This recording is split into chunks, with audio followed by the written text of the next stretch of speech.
Welcome, fellow Phoenixes, to the Spiritual Phoenix Podcast, where we make a daily offering to the divine by putting our past on the pyre, searching the smoke for spirituality, turning the ashes into art, adapting isolation into connection, and manifesting mental wellness. I'm a freak and a weirdo named Ross Cessna, and I wish to ignite the authentic expression of your soul into any avenue that elevates conscious. I don't want to tell you what to think, but to get you to think, and originally express yourself in a way that is uplifting. We are the artists of our lives, and today is a blank canvas. Let's collectively create a better tomorrow. And I'd like to take a moment and focus on what we're grateful for today.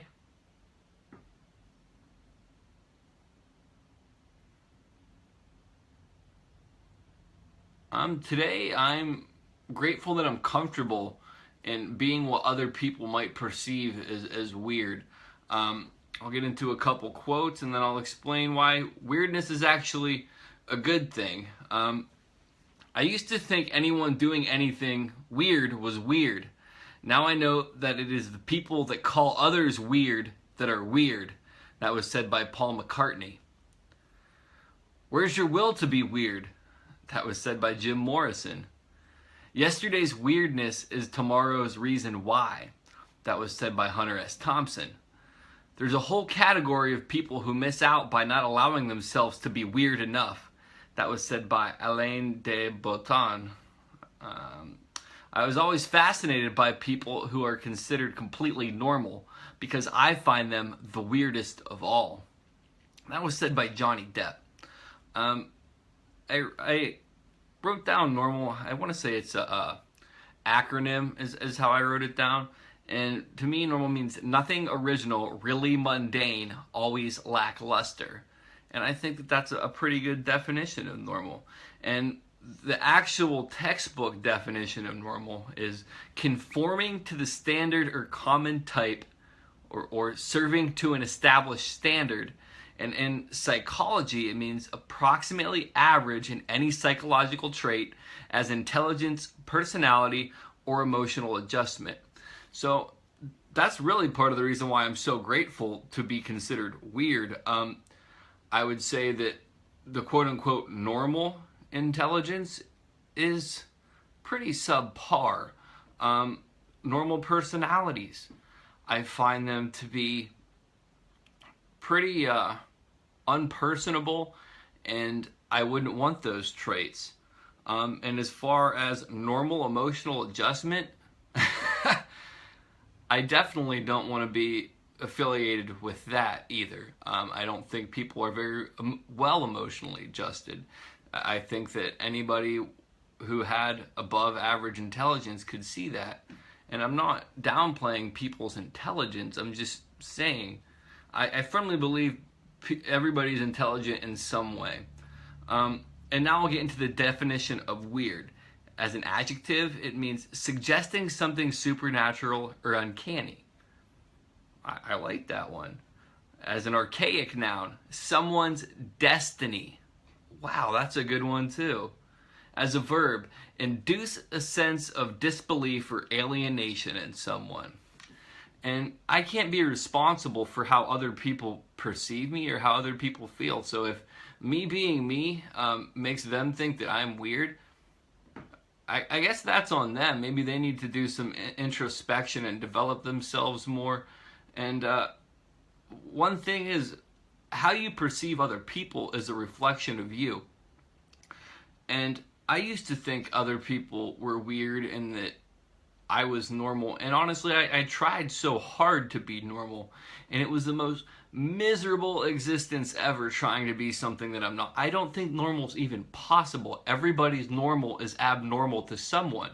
So when you can accept that and just be yourself and be comfortable being you, you're so liberated. I mean, it's so freeing to be able to be you.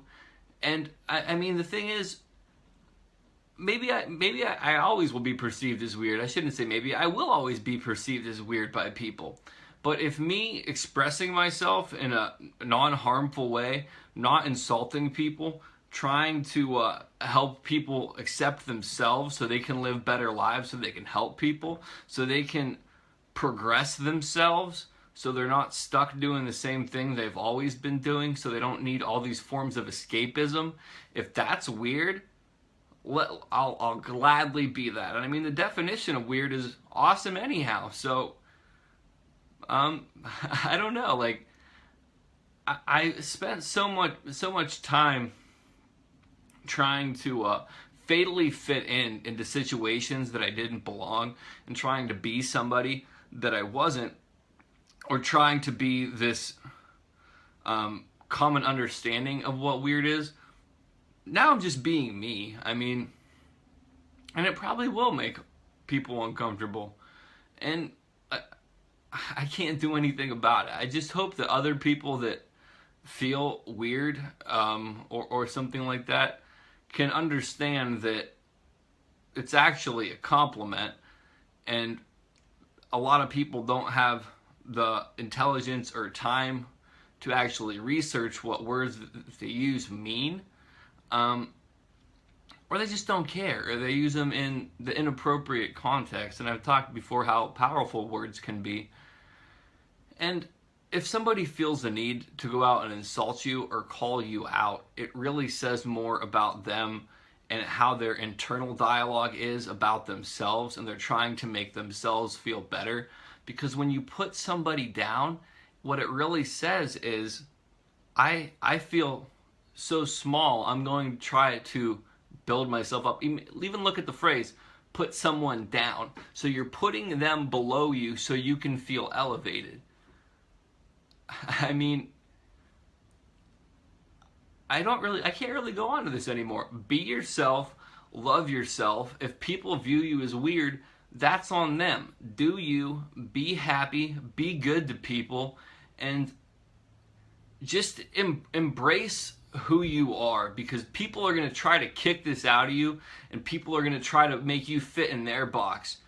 I don't even have a box anymore. I burned it to the ground. I'm just floating in the ether. I have limitlessness up, above, below, to the left and right of me, and actually in a circular fashion, because we're floating in limitless space. So, I don't know. With that, love and I'm going to put it on the fire. Love and light. And a link will be below to all my social media accounts. If you could take the time to respond to my PodTrack listener survey, I'd appreciate that. I love, respect, and appreciate all of you. Love and light. Namaste.